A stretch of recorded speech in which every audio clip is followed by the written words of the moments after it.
내가 속히 내게 가기를 바라나 이것을 내게 쓰는 것은 만일 내가 지체하면 너로 하여금 하나님의 집에서 어떻게 행하여야 할지를 알게 하려 함이니 이 집은 살아계신 하나님의 교회요 진리의 기둥과 터니라.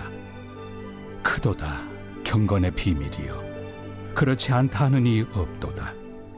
그는 육신으로 나타난 바 되시고 영으로 의롭다 하심을 받으시고 천사들에게 보이시고 만국에서 전파되시고 세상에서 믿음 바 되시고 영광 가운데서 올려지셨느니라.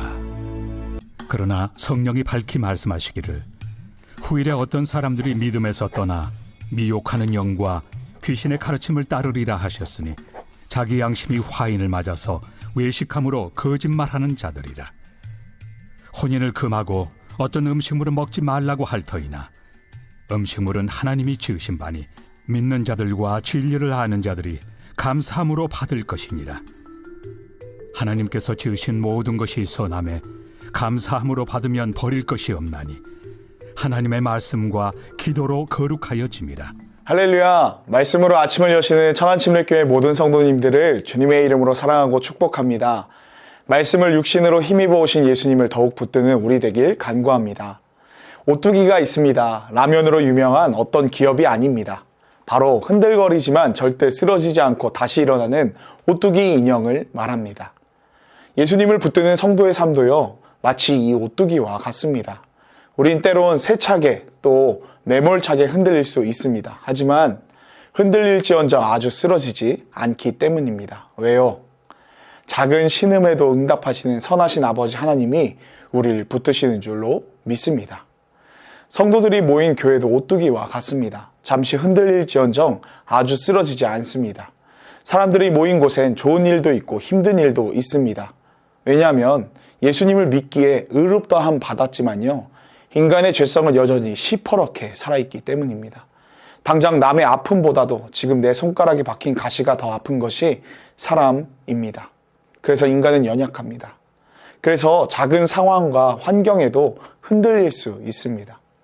그렇다면 이런 연약한 지체들이 모인 교회는 어떨까요?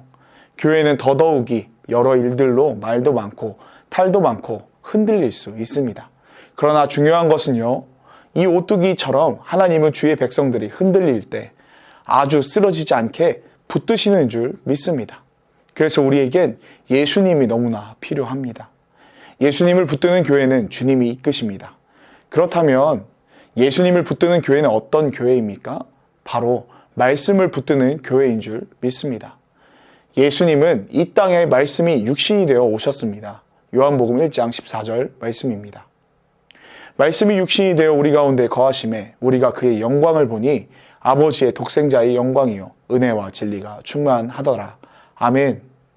하나님은 연약하여 항상 크고 작게 흔들리는 우리를 진리의 말씀으로 바로 세우시는 줄 믿습니다.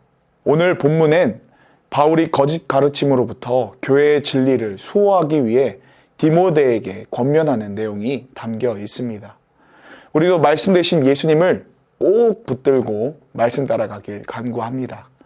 본문 디모데전서 3장 14절에서 15절 말씀입니다.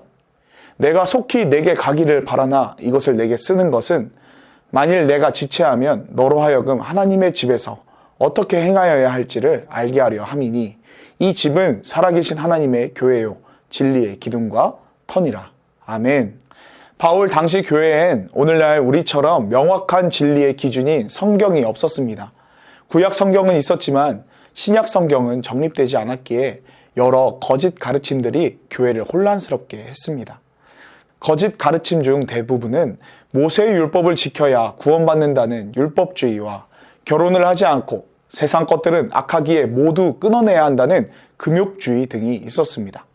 모두 하나님의 말씀을 부분적으로 해석한 결과입니다. 그런데 아주 틀린 말은 아니었기 때문에 교회의 성도들은 흔들렸었습니다. 그래서 오늘 바울이 말씀으로 권면했던 디모데가 있는 교회 안에도요, 이 거짓 가르침이 들어와서 교회가 조금 혼란스러웠던 것 같습니다. 그래서 바울은 성령의 감동으로 편지를 쓰면서 교회의 분별력을 세우기 위해 진리의 기초에 대해 명확히 제시합니다. 본문 디모데전서 4장 1절에서 5절 말씀입니다.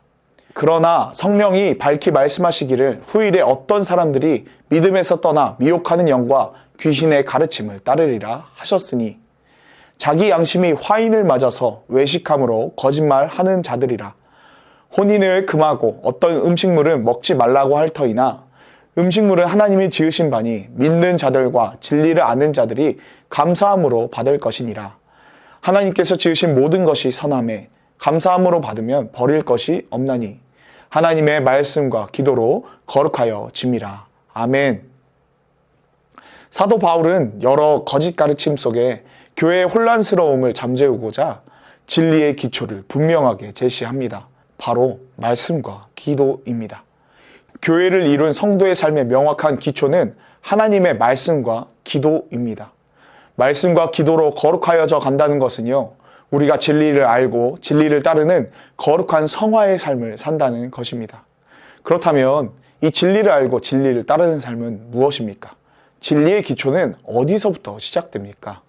그 첫 시작은 바로 성경을 읽는 것입니다. 왜냐하면 그리스도인의 힘은 말씀의 넉넉함에서 나오기 때문입니다. 성경은 하나님을 만나고 그 기준대로 사는 성도의 중심입니다. 오뚜기는 넘어질 수 있습니다. 그러나 쓰러지지 않습니다. 왜요? 중심이 든든히 박혀있기 때문입니다. 이스라엘 백성들은 쉐마 이스라엘, 들으라 이스라엘이라고 하면서 어릴 때부터 수없이 모세오경을 읽고 듣고 암기합니다. 그래서 12살 전까지 토라를 마스터합니다. 그 말씀에 힘이 있었기에 무려 2000년간 나라가 없이 정처 없이 헤매는 가운데도 하나님의 백성이란 정체성을 잊지 않을 수 있었던 근간이 되었습니다. 마찬가지로요, 성도는 말씀과 기도로서 세상과 구별된 하나님의 자녀로 살아갈 수 있습니다. 그리고 말씀과 기도로서 하나님의 사람으로 힘있게 살아갈 수 있습니다. 왜요? 기준이 명확하기 때문입니다. 기준이 명확하면 잠시 흔들릴 수는 있어도 아주 쓰러지지 않고 다시 하나님의 말씀을 따라갑니다.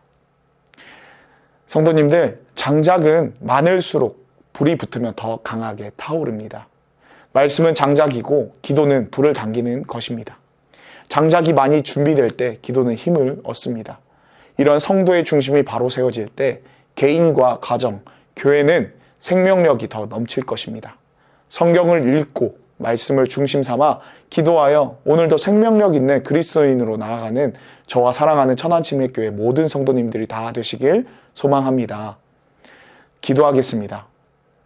진리의 성령 하나님, 말씀과 기도 안에서 우리를 주님 닮도록 빚어가시는 줄 믿습니다. 진리의 허리띠로 허리를 동여매고 은혜 안에 거하며 말씀 위에 뿌리를 깊게 내리게 하소서. 생명의 주님, 오늘도 주님 말씀을 붙들고 나아갈 때 새 힘을 공급하실 줄 믿습니다. 주님 안에 우린 안전합니다. 아버지의 크신 팔로 우리를 덮어주소서. 예수님의 이름으로 기도했습니다. 아멘. 주 말씀 향하여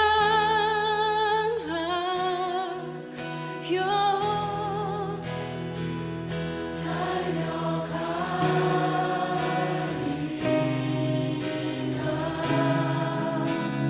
힘도 아닌 능도 아닌 오직 성령으로